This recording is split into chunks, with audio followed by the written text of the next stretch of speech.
اعوذ بالله من الشیطان اللعین الرجیم. بسم الله الرحمن الرحیم. آیا دوست دارید که هیچ فقیر و گرسنه و عریان و مقروض و ستم دیده و اسیر و بیماری در روی کره زمین نباشه و هیچ جنگ و ظلمی در جهان نباشه و هیچ گمراه و گمراه کننده و مستضعف و کافر و ناصبی در دنیا نباشه و ریشه فقر و تبعیض و ظلم و بیماری و فساد و انحراف و گناه از روی کره زمین برچیده بشه و بالاتر از همه اینها کره زمین تبدیل به بهشت بشه؟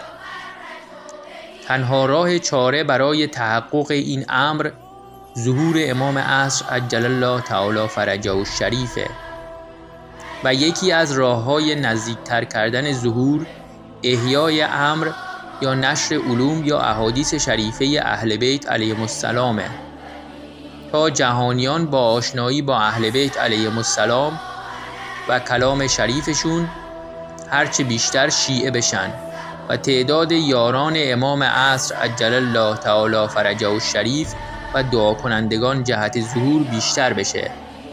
حال چه کسی در این عصر بهتر و بیشتر و کاملتر از همه امر اهل بیت علیهم السلام رو احیا میکنه جز علامه الله یاری؟ پس کمک به علامه الله یاری یعنی کمک به امام عصر عجل الله تعالی فرجه الشریف و نزدیکتر کردن ظهور. تا حالا بهش کمک کردی؟